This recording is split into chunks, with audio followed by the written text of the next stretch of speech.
Integrated పాఠశాల పనులను అధికారులతో కలిసి పరిశీలించిన ఎమ్మెల్యే కూనంనేని సాంబశివరావు సీఎం రేవంత్ రెడ్డి సహకారంతో కొత్తగూడెం నియోజకవర్గం ఎడ్యుకేషన్ హబ్గా మారనున్నట్లు ఆయన తెలిపారు. Young India integrated school Kothagudem నియోజక అభివృద్ధిలో కలిగితూయాయని మారుతుందని ఎమ్మెల్యే కూనంనేని పేర్కొన్నారు.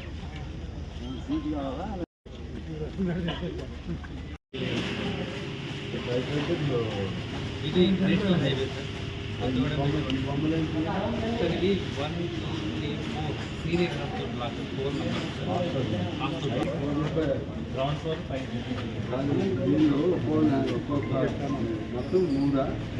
ఇవి 4 4 నెంబర్స్ సార్. ఈ total accommodation 2500 junior hostel block 2 sir. ఇది అక్కడ 12 రూమ్లు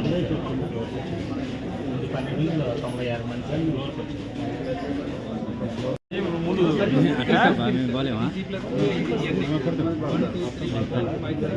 తొమ్మిది ఫ్లోర్లు సార్.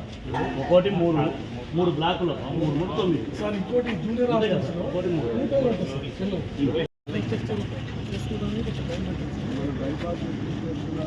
ఇటు బైపాస్ ఇటు సార్. ఇది బైపాస్ మనకు యంగ్ ఇండియా స్కూల్ మన కొత్తగూడెనికే ప్రతిష్టాత్మకమైనటువంటి ఒక గొప్ప స్కూల్కి సంబంధించినటువంటి పర్యవేక్షణలో పరిశీలనలో వచ్చాము. ఇక్కడికి దాదాపు 2500 మంది పిల్లలకి పూర్తి అకామిడేషన్. ఇక్కడ అంతా హాస్టల్ పిల్లలే ఉంటారు. దానిలో జూనియర్స్ ఉన్నారు, సీనియర్స్ ఉన్నారు. దానికి సరిపడా ప్లాన్ అంతా ఇప్పుడు మీరు కూడా చూశారు. దాని ఎన్ని బ్లాక్స్ ఉంటాయి అన్ని కూడా చూశారు. ఆ బ్లాక్ ఒక్కో బ్లాక్కి 3 ఫ్లోర్స్ ఉంటాయి. కింద గ్రౌండ్ ఒకటి ఉంటుంది. అది 10 ఫ్లోర్స్ సీనియర్స్కి ఉంటాయి, 4 ఫ్లోర్స్ జూనియర్స్కి. 4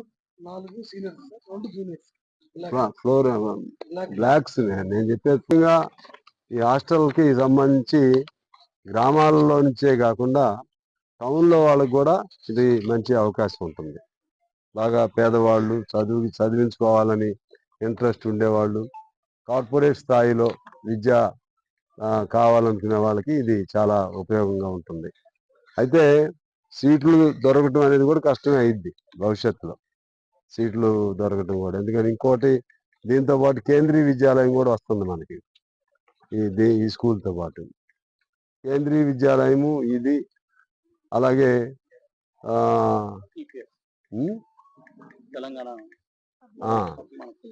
తెలంగాణ పబ్లిక్ స్కూల్ ఒకటి, తర్వాత సుజాత నగర్ది జూనియర్ కాలేజీ. ఇవన్నీ కూడా వస్తున్నాయి అకాడమిక్గా. ఆ తర్వాత స్పోర్ట్స్ స్కూల్ ఒకటి ఉంది ఇక్కడ. దాన్ని మరింత పాల్వంచలో ఉంటుంది. దాన్ని డెవలప్మెంట్ చేయడానికి కూడా అంత ప్లాన్ దాన్ని డెవలప్మెంట్ చేయడానికి కూడా ప్లాన్ తయారు చేస్తూ ఉన్నాం. ఇది దీనికి సంబంధించి. ఇంకా మీకు చెప్పాలంటే మనం